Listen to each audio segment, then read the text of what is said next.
संत गाडगे बाबा यांच्या विचारांचा जागर। प्रचार यात्रा आज परभणीत। संतश्रेष्ठ श्री गाडगे महाराज यांच्या स्वच्छता, समाज प्रबोधन आणि अंधश्रद्धा निर्मूलनाच्या संदेशाचा प्रचार प्रसार करण्यासाठी निघालेली संदेश प्रचार यात्रा व पायी दिंडी आज परभणी शहरात दाखल झाली आहे।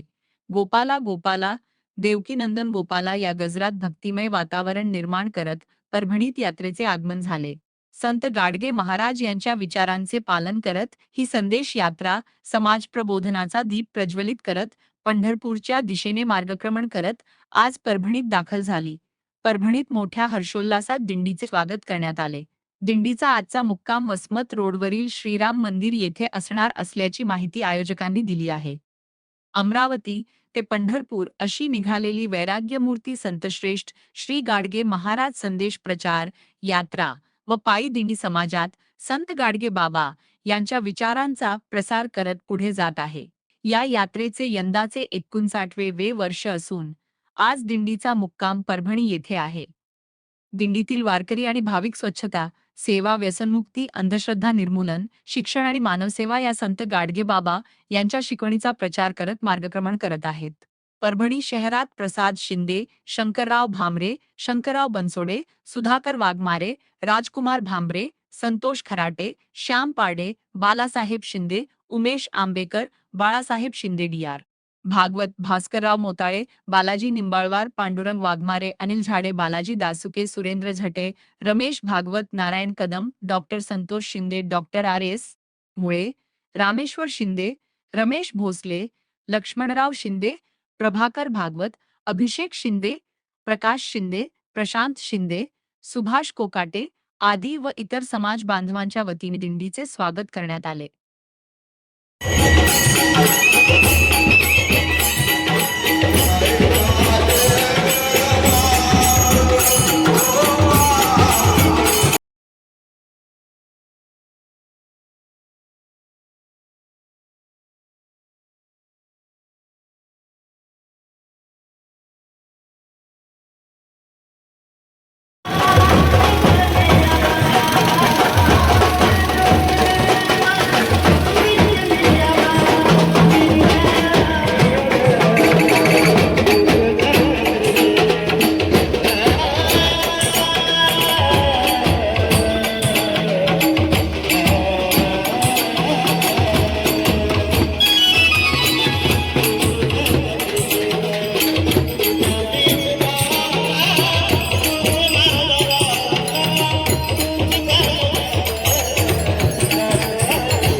विचार मंच आहे जो आमच्या त्यांच्यातर्फे जे शंकररावजी बनसोडे जे आहे त्यांच्या मार्गदर्शनाखाली गेल्या कित्येक वर्षापासून हे लोक आमची सेवा करतात, आनंदाने आणि मोठ्या उत्साहाने आमचे स्वागत करतात। याबद्दल मी सर्वप्रथम त्यांचे अभिनंदन, सर्व टीमचे अभिनंदन करतो। आणि कमाल किया, हाथ में झाड़ू दिया, मिट्टी के बर्तन को संत बना दिया, ऐसे वैराग्यमूर्ती श्री संत गाडगे बाबा यांचे कार्य 69 वर्षानंतर सुद्धा कार्यरूपाने जिवंत आहे। गाडगे बाबांची ही पुण्याई आमच्या पाठीशी आहे आणि गाडगे बाबांचा एक आशीर्वाद समजा। आणि गाडगे बाबांनी जे जीवनामध्ये कार्य केले आहे हे केवळ पालखी नसून गाडगे बाबांचा संदेश घराघरापर्यंत पोचला पाहिजे आणि जे जनजागृती झाली पाहिजे। जसे गाडगे बाबांनी सांगितले, माय बाप हो आपल्या मुलाला शिक्षण द्या, जेवणाचे ताट मोडा, हातावर भाकरी घाला, पण मुलाला शिक्षण दिल्याशिवाय राहू नका, कारण विद्या मोठं राहणं आहे. आणि गाडगेबाबांचे आज विचार खरोखर म्हणजे घराघरामध्ये पोचावे. गाडगेबाबांनी जसं साफसफाईचा मार्ग सांगितला त्याप्रमाणे गाडगेबाबांनी अंधश्रद्धा निर्मूलन केलं. गाडगेबाबांनी अंधश्रद्धेवर बद्दल जे लोकांना त्यावेळेस सांगितले. आणि गोपाला गोपाला देवकनंद गोपाला हा जो बाबांचा आवडता भजन होता, हे जात आम्ही पंढरपूरपर्यंत जातो. दौरा कसा असणार आहे? दौरा एकदम आनंदात होणार आहे, कारण सर्व लोकांचे प्रेम आमच्या वारकऱ्यावर आहे. आणि प्रत्येक जागोजागी मोठ्या उत्साहाने लोक कार्यक्रम अमरावतीहून आम्ही 15 तारखेला निघालो आणि पंढरपूरला आम्ही पोहोचणार आहोत ते 23 तारखेला, येत्या 23 तारखेला. पण अमरावतीपासून पंढरपूरपर्यंत सर्व जागोजागी गाडगेबाबांचे जे भक्त आहेत ते सर्व आमच्या एकदम आनंदाने उत्साहाने स्वागत करतात. आणि प्रत्येक जागोजागी जेवणाची व्यवस्था अत्यंत उत्तम प्रकारे झाली आहे. कुठेही आम्हाला स्वयंपाक करायचे काम पडले नाही.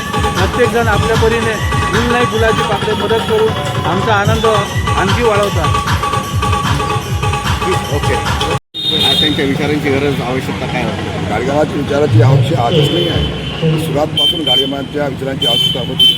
आजपर्यंत त्यांच्या विचाराला फार मोठं महत्त्व दिलेलं नाही.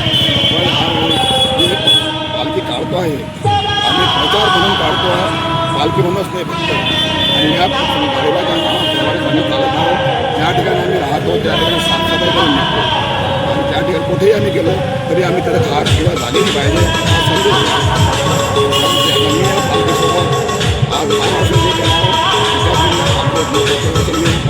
गाडगे महाराजांनी शिकण्याचा फार मोठा संदेश दिलेला आहे. हो, काय वाटतं तुम्हाला? फार मोठी गोष्ट आहे. गाडगे महाराजने फार मोठं याच्यामध्ये ज्या ठिकाणी कोणी सरकार पोहोचत नव्हतं त्या ठिकाणी शाळा बोलवून मुलींचं वसतिगृह बोलवून मुलांचं वसतिगृह त्यांना फार महत्त्वाचं शिक्षण लागले. सर्वांना अशीच सुरुवात केला की तुम्ही उघडे विका कमी भावाचं घ्या, भांडे बोला तरी मुलांना शिकवून द्या. हे जे खूप मोठे लोक करतात आणि जे कधी उदं वाहतात ते बैल नाही आहे. पण आपले लोक राहिलेले माझे शिक्षण बंद पाहिजे. या सध्या कार्यवाही